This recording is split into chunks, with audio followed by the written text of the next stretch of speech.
Hello అందరికీ welcome back to Naseema's world. నేను మీ నసీమాని. ఈరోజు మన కిచెన్లో రెసిపీ వచ్చేసి రొయ్యల కర్రీ. ఈ రొయ్యల కర్రీని చూస్తుంటేనే నోరూరిపోతుంది కదండి. మరి ఈ రొయ్యల కర్రీని చాలా సింపుల్గా చాలా టేస్టీగా ఎలా ప్రిపేర్ చేసుకోవాలనేది ఇప్పుడు మన వీడియోలో చూద్దాం రండి. ముందుగా ఒక బౌల్లోకి పచ్చి రొయ్యల్ని తీసేసుకొని వీటిలోకి సాల్ట్ అలాగే కొంచెం పెరుగు వేసుకొని వీటిని శుభ్రంగా వాష్ చేసుకోండి. పెరుగు వేసుకొని క్లీన్ చేయడం వల్ల మనకి రొయ్యలు అనేవి నీచు వాసన లేకుండా చాలా ఫ్రెష్గా ఉంటాయండి. ఇలా క్లీన్ చేసుకున్న రొయ్యల్లోకి పావు టీ స్పూన్ వరకు సాల్ట్ అలాగే హాఫ్ టీ స్పూన్ వరకు పసుపు వేసుకొని ఇలా బాగా కలిపేసుకొని దీన్ని ఒక 10 నిమిషాల పాటు మూత పెట్టేసి పక్కన పెట్టేయండి. ఇప్పుడు 2 పెద్ద సైజులో ఉన్న ఆనియన్స్ని ఈ విధంగా మీడియం సైజులో ముక్కలు కట్ చేసుకోండి. ఇలా కట్ చేసుకున్న ఈ ఆనియన్స్ని మిక్సీ జార్లోకి వేసుకొని మూత పెట్టేసి ఇలా ఫైన్ పేస్ట్ లాగా గ్రైండ్ చేసుకోండి. ఇలా వీడియోలో చూపిస్తున్న విధంగా ఈ విధంగా ఫైన్ పేస్ట్ లాగా గ్రైండ్ చేసుకొని దీన్ని కూడా రెడీగా పక్కన పెట్టేయండి.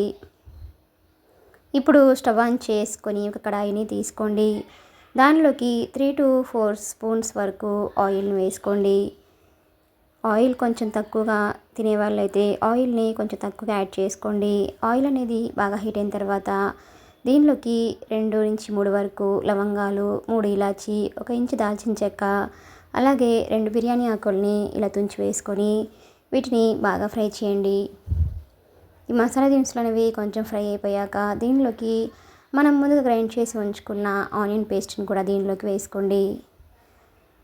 ఇలా ఆనియన్ పేస్ట్ మొత్తం కూడా వేసుకున్న తర్వాత ఇదంతా కూడా ఆయిల్లో ఈ ఆనియన్ పేస్ట్ అనేది పచ్చివాసన పోయి కలర్ అనేది చేంజ్ అయ్యేంత వరకు దీన్ని ఆయిల్లో బాగా ఫ్రై చేయండి. ఈ ఆనియన్ పేస్ట్ అనేది ఎంత బాగా ఫ్రై అయితే మనకి కర్రీ అనేది అంత టేస్టీగా చాలా బాగా వస్తుందండి. చూడండి, మనకి ఆనియన్ పేస్ట్ అనేది ఇలా కొంచెం కలర్ అనేది చేంజ్ అయిన తర్వాత దీనిలోకి పావు టీ స్పూన్ వరకు జీలకర్ర కూడా వేసుకొని దీన్ని కూడా బాగా ఫ్రై చేయండి. ఇప్పుడు దీనిలోకి మనం ముందుగా మ్యారినేట్ చేసి ఉంచుకున్న రొయ్యల్ని కూడా దీనిలోకి వేసేసుకొని ఈ రొయ్యలు అనేవి ఆయిల్లో కలిసేటట్లుగా ఇలా ఒకసారి బాగా మిక్సింగ్ చేసుకోండి. వీటిని ఆయిల్లో మూత పెట్టేసి ఒక 4 నుంచి 5 నిమిషాల పాటు బాగా ఫ్రై చేయండి. ఇలా ఆయిల్లో ఉడికించడం వల్ల మనకి రొయ్యలు అనేవి నీచు వాసన లేకుండా చాలా బాగా కర్రీ అనేది చాలా బాగుంటుందండి. ఇలా మధ్య మధ్యలో మూత తీస్తూ కలుపుకుంటూ వీటిలో ఉన్న వాటర్ అంతా కూడా కంప్లీట్గా పోయేంత వరకు బాగా ఉడికించండి. ఇప్పుడు దీంట్లోకి 1 స్పూన్ వరకు అల్లం వెల్లుల్లి పేస్ట్ కూడా వేసుకొని అల్లం పేస్ట్ అనేది పచ్చివాసన పోయేంత వరకు దీనిని మూత పెట్టేసి మరొక 4 నుంచి 5 నిమిషాల పాటు బాగా ఉడికించండి. వీటిని ఆయిల్లో ఎంత బాగా ఉడికిస్తే మనకి కర్రీ అనేది కూడా అంత టేస్టీగా నీచు వాసన లేకుండా చాలా బాగుంటుందండి. దీనిలో ఉన్న వాటర్ అంతా కూడా కంప్లీట్గా పోయిన తర్వాత దీనిలోకి మీరు తినే కారాన్ని బట్టి కారాన్ని యాడ్ చేసుకోండి. అలాగే పావు టీ స్పూన్ వరకు జీలకర్ర పొడిని అలాగే పావు టీ స్పూన్ వరకు గరం మసాలా కూడా వేసుకొని ఇవన్నీ కూడా ముక్కలకి పట్టేటట్లుగా ఇలా ఒకసారి బాగా కలపండి. ఆల్రెడీ రొయ్యలు మ్యారినేట్ చేసుకునేటప్పుడు సాల్ట్ వేసుకున్నాం కాబట్టి ఇక్కడ సాల్ట్ అనేది తర్వాత యాడ్ చేసుకోవచ్చండి. ఇప్పుడు మూత పెట్టేసి ఈ కారం అనేది పచ్చివాసన పోయేంత వరకు బాగా మగ్గించండి. అలాగే దీనిలోకి 2 రెమ్మల వరకు కరివేపాకుని 2 పచ్చిమిర్చిని ఇలా సన్నగా పొడవు కట్ చేసుకొని వీటిని కూడా బాగా కలపండి. ఇలా కరివేపాకు వేయడం వల్ల దీనిలో ఫ్లేవర్ అనేది చాలా బాగుంటుందండి.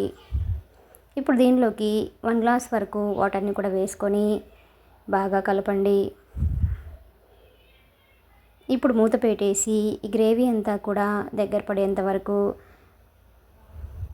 దీనిలోకి అలాగే కొంచెం చింతపండు రసాన్ని కూడా యాడ్ చేసుకోండి.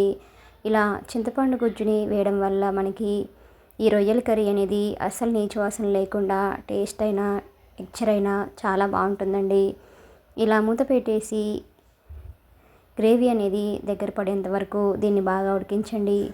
మనకి గ్రేవీ అనేది కొంచెం ఇలా దగ్గర పడిన తర్వాత దీనిలోకి మీ టేస్ట్ తగ్గట్టుగా సాల్ట్ని యాడ్ చేసుకొని ఒకసారి బాగా కలపండి. ఇప్పుడు మూత పెట్టేసుకొని గ్రేవీ మొత్తం బాగా దగ్గర పడేంత వరకు దీనిని బాగా ఉడికించండి. చూడండి, ఒక 4-5 నిమిషాల తర్వాత మనకి గ్రేవీ అనేది ఇలా బాగా దగ్గర పడిన తర్వాత ఇప్పుడు దీనిలోకి పావు టీ స్పూన్ వరకు ధనియాల పొడి, అలాగే సన్నగా కట్ చేసినటువంటి కొత్తిమీరను కూడా వేసుకొని ఒకసారి బాగా కలిపేసుకొని ఈ స్టేజ్లో ఉన్నప్పుడు స్టవ్ ఆఫ్ చేసుకుంటే సరిపోతుందండి.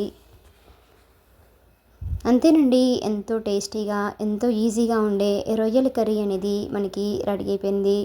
ఇలా రెడీ అయిపోయిన ఈ రొయ్యల కర్రీని ఇప్పుడు ఒక సర్వింగ్ ప్లేట్లోకి తీసుకొని దీన్ని వేడివేడిగా రైస్లోకైనా అలానే రోటీల్లోకి పుల్కాలోకి దేనిలోకైనా సర్వ్ చేసుకుంటే ఆ టేస్ట్ అనేది చాలా అంటే చాలా బాగుంటుందండి. మీకు కూడా ఈ రెసిపీ కనుక నచ్చినట్లయితే ఒక లైక్ చేయండి. Please subscribe my channel, like, share and comment. మరిన్ని మంచి మంచి రెసిపీస్ కోసం మన సీమాస్ వరల్డ్ ఛానల్ని సబ్స్క్రైబ్ చేసుకోండి. ఈ రెసిపీని మీరు కూడా తప్పకుండా ట్రై చేసి మీకు కూడా ఎలా కురిందనేది కామెంట్ సెక్షన్లో కామెంట్ చేయండి. Thanks for watching.